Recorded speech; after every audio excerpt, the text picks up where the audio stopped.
It follows a small stream that flows through the property from near Willow Pond down to the Armco Employee Park. A brief historical note may help you to understand some of the interesting background surrounding the nature trail which led to the former Shaker Dam area. This historic note is provided us by Dr. Robert Earhart. About 1970, Otterbein sold some 68 acres to Armco Park so that the lake could be enlarged. This was the location where the Shakers operated their water-powered sawmill and grist mill. In the years before the lake was developed, Otterbein permitted scout troops and church youth groups to use the area for outings. At that time, there was no nature trail, only a path leading to the Shaker Dam area. Old-timers remember when the millstone, which lies to the left of the front entrance of the campus center, was located in the grass at the Shaker Mill site. The Faces of Otterbein camera now takes you to see our nature trail as it is today.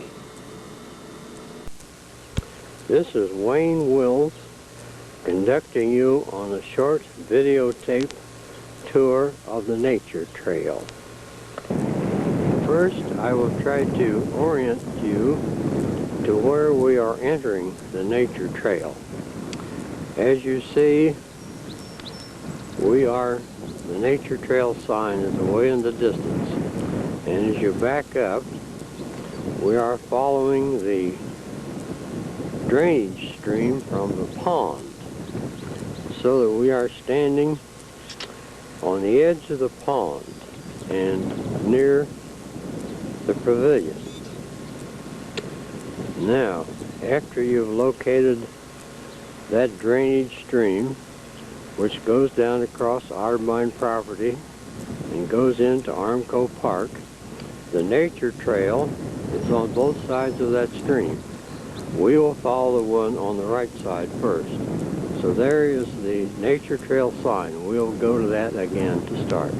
Now for more orientation, there is the sign, and as you look back, here are some houses on Willow Lane.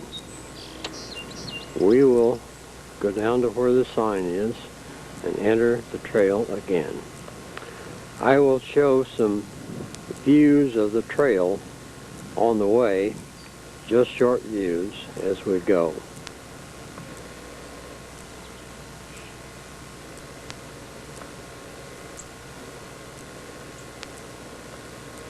We have come upon an area where there is a picnic table. To orient you where we are, over to our left is a storage building where Frank Swartzel keeps a power lawnmower that he uses to mow this trail. Frank does a lot to keep this trail going. He mows the grass and keeps the sticks and limbs picked up. I'll come in on a small tree that was planted in memory of Lucy Kilmer, who used to live on Willow Lane. Here is a view that shows the trail on each side of the stream. There we're looking to the other side of the stream toward Willow Lane, and here we're looking to the trail that leads on the right side of the stream, which we will follow down to Armco Park.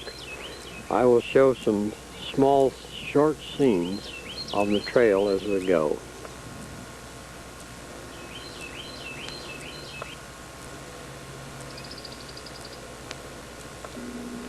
Then I'll swing around and show you a picture of the winding stream that is draining the pond at Willow Lane, and the trail follows this stream.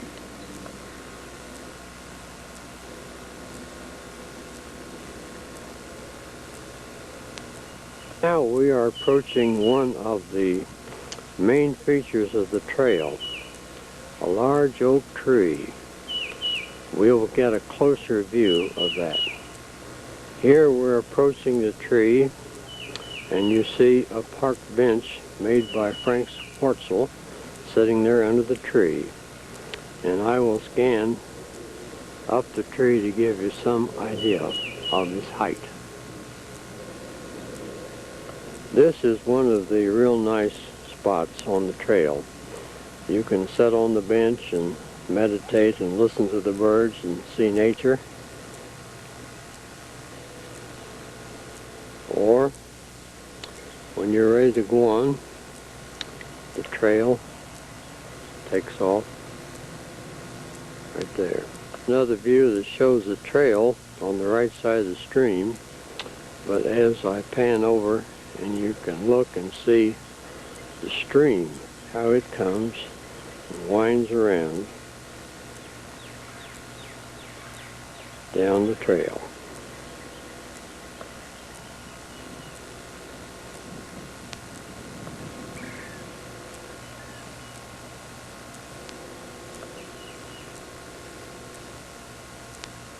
We're coming to about the midpoint of the trail. In the far distance there, you may not be able to see it, but there's a bridge. And then if I scan on over to the stream, you'll be able to see there's a trail on the other side. So from this point back up is a trail on both sides of the stream. But the trail on the right side, which we're on, goes clear on down to the park. We'll follow that on down. A close-up view of the bridge. Now we will take to the right and follow the trail on down to Armco Park on the right-hand side. Typical scene of the trail on the way down.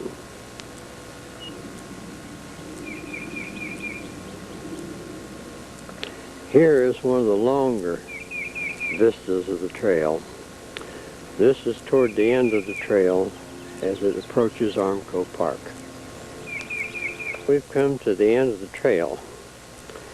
To the right, the trail leads on to Armco Park, but Otterbein residents are no longer welcome in the park, so that is closed off. But if you turn to the left, you see a bench that was erected there in memory of Ethel K. Jewell, and that's a very pleasant place to sit. Here is a close-up of the bench.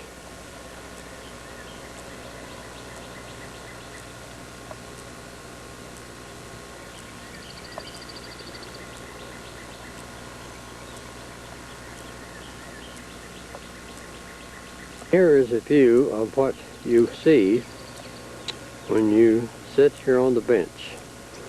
It is a part of Otterbein property that contains woodland that is untouched, that has not been touched by man in recent years.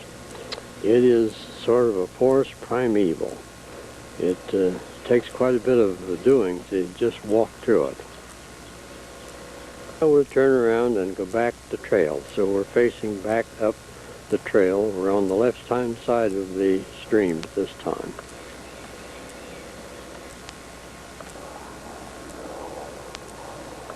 I'll pause here on the way back to show you access trails that have been cut out to the field. The idea was, I understand, that if anyone had trouble on the trail, emergency vehicle could be driven in the field to this point, and there would be access to the nature trail. We are returning to the bridge across the stream. We'll cross that bridge and exit the trail on the right hand of the stream as we go towards Otterbein Campus Center. Bridge, and then sort of a long view of the trail on this side as we go up toward the source and we go back.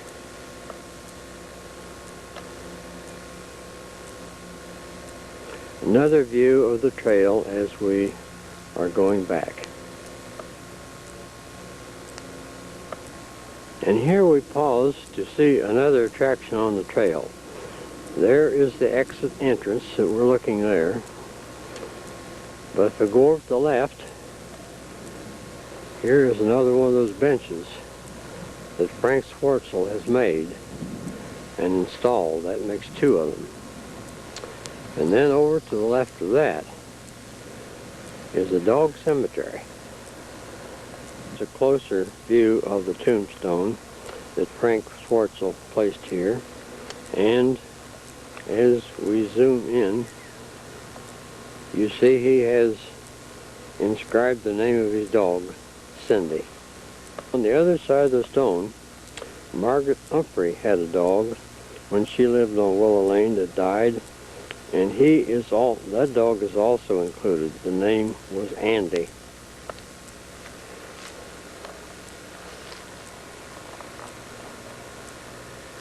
Frank planted a dogwood tree here, but it died, and I assume this is another dogwood tree that he has planted. Approaching the exit entrance that is located at the bottom part of Willow Lane. I will show you more pictures of how to get here. As you can see, we are entering the lower part of Willow Lane. I will show you one or two more scenes. To give you some idea of where we are exiting or where you could entrance, this is the bottom part of Willow Lane. You come down to the lower end of the lane where there is no house, and you enter the trail at that point. Now that concludes our tour, and I would ask you to stay tuned for the last segment of this presentation. Thank you. Florence Ringenberg, who in January of 1988, in one of the Echoes issues, wrote some of her impressions of the nature trail. She will read for you what she wrote in 1988. Florence? You have read about our nature trail. Have you experienced it? Now is the time. Have you tread on the dry leaves? Have you seen the four-trunk tree at the edge of the little stream? If we were to stretch that creek out straight from the beginning near our pond to the end at Armco Park Lake, I wonder how many miles it would cover. Without the green leaves, the woods seems bare. But how exciting it is to view the dry, scaly, gray, wild grapevines that are twining in and out around each other so closely that you soon lose track of their original one. You want to find its destination. Oh, what a good swing those largest ones would make. Better not disturb them for reeds. Watch for those tiny pinkish red berries, not as large as a cherry, on bushes to the right side of the trail. They look good enough to eat, but don't. The birds have their eyes on those beauties. Watch for the wildlife, the four-legged kind, the rabbits or squirrels. The wildest life we met were some grandchildren running like deer. A man on a bike had come along by way of the wheel tracks made by tractor or trucks at the edge of the open field along the woods. Take your friend or your longtime mate on a hand-holding date down the nature trail. Stop now and then for a hug. See how much closer you two will feel to God and to each other on that not-so-lonesome trail. Thank you, Florence, for that almost poetic description of your vision of the nature trail. That was beautiful. And now, before we close our program, we thought perhaps you would like to know a little bit about the historic development of the nature trail. In 1987, Joe Fowle began the work of clearing what we know now as the nature trail, and very soon he was joined by Frank Schwartzel. The two of them elicited the support of George Terwilliger, who was at that time manager of grounds and transportation. There were very many other people who assisted in the clearing, and even today, Frank Schwartzel is continuing the job of mowing the nature trail. We are indeed grateful for all of those people and the work they have done to make the nature trail so accessible. And so with that, we would like to make a few acknowledgments. We acknowledge, for example, the camera work that Wayne Wills did. We also would like to thank Nancy Campbell for the artwork and Florence Ringenberger for her contribution. The executive director of the Committee of Channel 4 is Richard Bryson, and I am Audrey Grove. Good day.